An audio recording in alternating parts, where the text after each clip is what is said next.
అనంత కరుణామయుడు అపార కృపాశీలుడైన అల్లాహ్ పేరుతో ప్రారంభిస్తున్న సూర్య అజ్జారియాత్ 24 నుంచి 46వ ఆయత్ వరకు 2వ రుకు.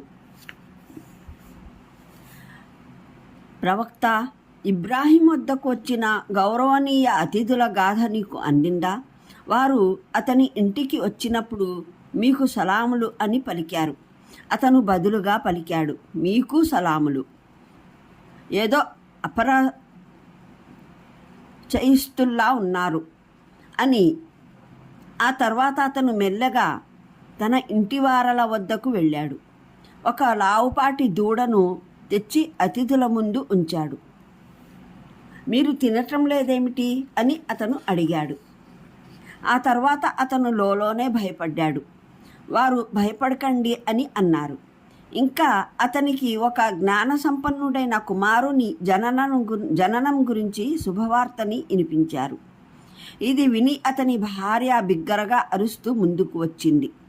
ఆవిడ తన ముఖం బాదుకుంటూ ముసిలిది గొడ్డుబోయినది అని చెప్పింది. వారన్నారు, నీ ప్రభువు సెలవిచ్చింది ఇదే. ఆయన వివేచనాపరుడు, అన్నీ ఎరిగినవాడు. ఇబ్రాహీం అన్నాడు, దైవదూతలారా, ఏ ముఖ్య కార్యం మీ ముందుంది? వారు చెప్పారు, మేము ఒక అపరాధ జాతి వద్దకు పంపబడ్డాము.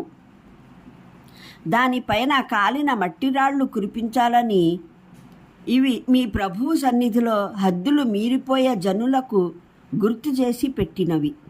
తర్వాత మేము ఆ నివాస స్థలంలో విశ్వాసులైన వారినందరినీ బయటికి తీసుకున్నాము. మరక్కడ మేము ఒక ఇల్లు తప్ప ముస్లింల ఇల్లు ఏదీ కనుగొనలేదు. ఆ పైన మేము అక్కడ ఒక గుర్తును మట్టుకు వదిలాము, బాధాకరమైన యాతనకు భయపడే వారి కొరకు. మరి మీకు సూచన ఉంది మూసా గాథలో. అప్పుడు మేము స్పష్టమైన ప్రమాణంతో అతన్ని ఫిరౌన్ వద్దకు పంపాము. అయితే అతను తన బలం మూలంగా నిక్కు చూపాడు. అతను మంత్రజాలికుడో లేదా మతి భ్రమించినవాడో అని చెప్పివేశారు. కడకు మేము అతన్ని అతని సైనికుల్ని పట్టి అందరినీ సముద్రంలో విసిరివేశాము. అతను అభిశంసనాగ్రస్తుడై ఉండిపోయాడు. మరి మీకు సూచన ఉంది ఆదిలో. అప్పుడు మేము వారిపైకి శుభప్రదం కాని గాలిని పంపాము. అది ఏ వస్తువు పైగా వెళ్ళినా దాన్ని కృషింపజేసి మరీ వదిలింది. మరి మీకు సూచన ఉంది సమూద్లోను. అప్పుడు వారికి చెప్పడం జరిగింది, ఒక ప్రత్యేక కాలం వరకు మజాలు జుర్రుకోండి. కానీ ఈ హెచ్చరిక తర్వాతను వారు తమ ప్రభువు ఆదేశాన్ని ఖాతరు చేయలేదు. చివరికి వారు చూస్తూ ఉండగానే అకస్మాత్తుగా విరుచుకుపడే ఒక యాతనా శిక్ష వారిని పట్టుకుంది. ఆ పైన వారికి లేచే శక్తి మిగులలేదు. వారు తమను కాపాడుకోను లేకపోయారు. మరి వీరందరికన్నా ముందు మేము నూహు జాతిని సంహరించాము. వారు పాపాతరులైన వారు గనుక.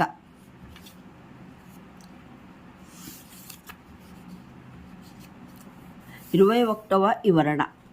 ఇక్కడి నుండి 2వ రుకు చివరి వరకు దైవ ప్రవక్తలు అలైహిస్సలాం పట్లను, కొన్ని గతించిన జాతుల అంతిమ పరిణామం పట్లను ఒకదాని తర్వాత మరొకటి క్లుప్తమైన సంకేతాలు చేయబడ్డాయి.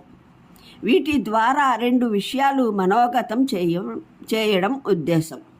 ఒకటి, మానవ చరిత్రలో దేవుని ప్రతిక్రియా ధర్మం నిరంతరం పనిచేస్తూనే ఉంది.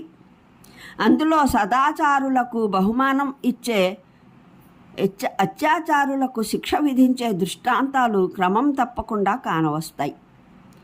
ఈ ప్రాపంచిక జీవితంలోనూ మానవునితో అతని సృష్టికర్త వ్యవహారం కేవలం భౌతిక ధర్మం ఆధారంగా మాత్రమే కాదు, నైతిక ధర్మం దానితో పాటు ఉంటుంది అనడానికి ఇది అతి స్పష్టమైన సంకేతం.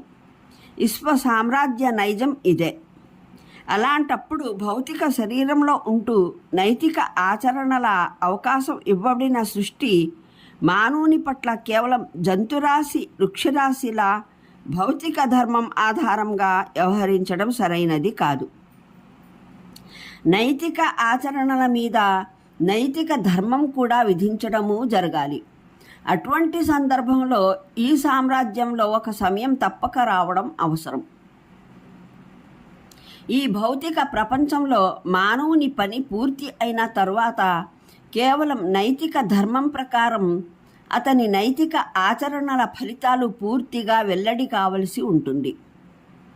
ఎందుకంటే ఈ భౌతిక ప్రపంచంలో అవి సంపూర్ణంగా వెల్లడి కాజాలవు.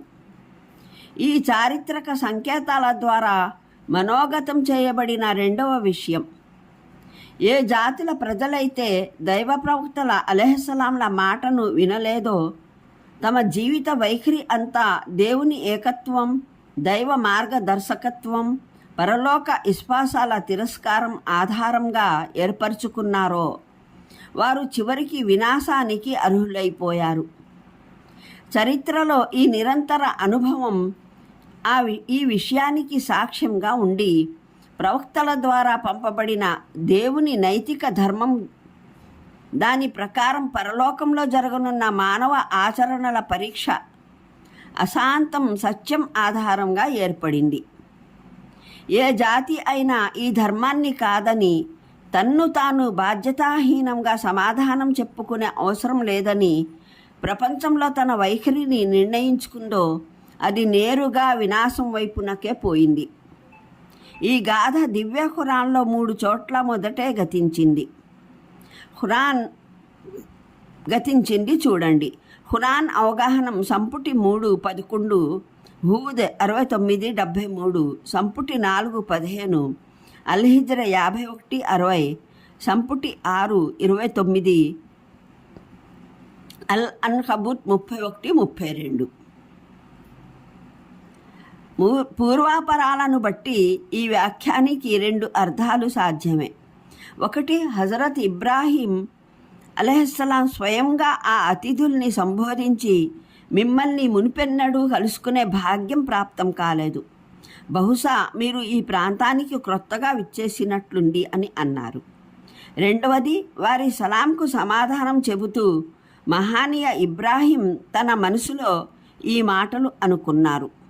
లేదా ఇంట్లోకి భోజనం ఏర్పాట్లు చేయడానికి పోతూ తన నౌకరులతో అని అంటారు, వీళ్ళెవరో అపరిచితుల్లా ఉన్నారు, మునిపెన్నడూ ఈ ప్రాంతంలో ఇటువంటి వేషధారణ ఈ టీవీ గల వారిని చూడటం తటస్థించలేదు అని.